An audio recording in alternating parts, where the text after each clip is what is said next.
Assalamualaikum warahmatullahi wabarakatuh. Perkenalkan, nama saya Muhammad Aspar, NPM 091058041991 dari kelas A semester 6, Prodi Ilmu Administrasi Publik dari Universitas Muhammadiyah Sidenden Rappang. Pada kesempatan kali ini, saya akan memaparkan beberapa materi terkait dengan mata kuliah Hukum Administrasi Negara. Adapun dosen pengampu pada mata kuliah kali ini yakni Kak Sundari, SAP, MAP.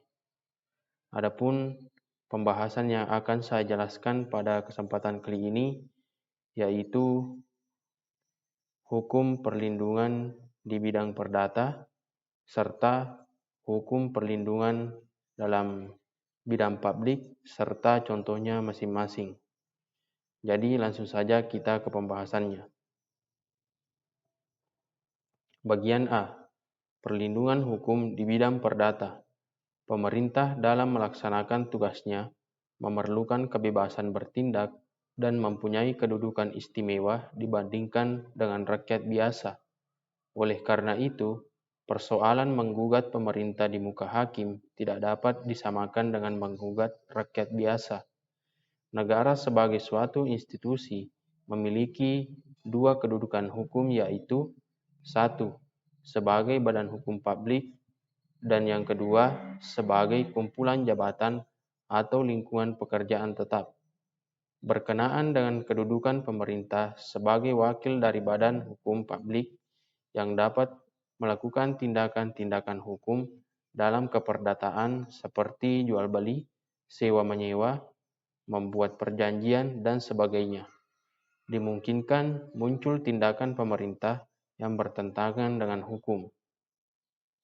Berkaitan dengan perbuatan pemerintah yang bertentangan dengan hukum ini disebutkan bahwa hakim perdata berkenaan dengan perbuatan melawan hukum oleh pemerintah berwenang menghukum pemerintah untuk membayar ganti kerugian. Di samping itu, hakim perdata dalam berbagai hal dapat mengeluarkan larangan atau perintah terhadap pemerintah untuk melakukan perbuatan tertentu.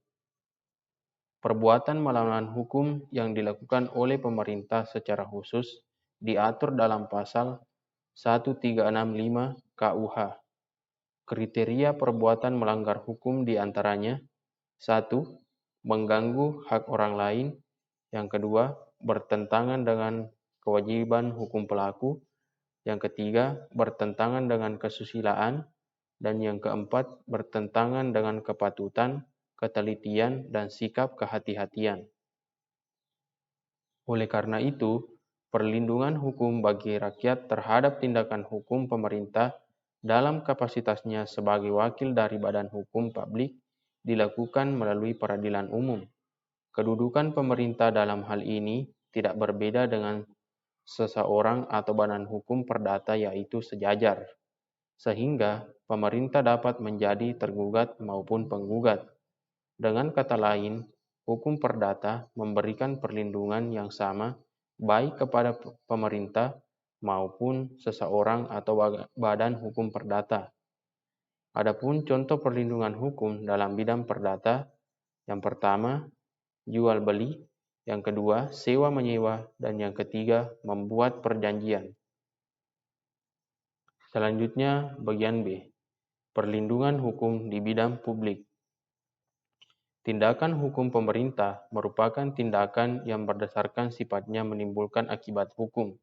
Oleh karena itu, diperlukan perlindungan hukum bagi warga negara terhadap tindakan hukum pemerintah. Dalam rangka perlindungan hukum, keberadaan asas hukum pemerintah yang layak ini memiliki peran penting dan memberikan kewenangan kepada administrasi negara untuk membuat peraturan perundangan. Ada dua macam perlindungan hukum bagi rakyat, yaitu perlindungan hukum preventif dan represif. Alasan warga negara mendapat perlindungan hukum bagi pemerintah yaitu: 1. Dalam berbagai hal, warga negara dan badan hukum perdata tergantung pada keputusan pemerintah. Dan yang kedua, hubungan antara pemerintah dengan warga negara tidak berjalan dalam porsi sejajar. Ketika berbagai perselisihan warga negara dengan pemerintah itu berkenaan dengan keputusan dan ketetapan sebagai instrumen pemerintah yang bersifat sepihak dalam melakukan intervensi terhadap kehidupan warga negara. Contoh perlindungan hukum dalam bidang publik yaitu yang pertama, merusak fasilitas umum, yang kedua, melanggar lalu lintas, yang ketiga, pencurian, dan yang keempat, pembunuhan. Itulah beberapa materi yang sempat saya bawakan pada kesempatan kali ini. Lebih dan kurangnya mohon dimaafkan. Billahi fi sabilil haq, fastabiqul khairat. Assalamualaikum warahmatullahi wabarakatuh.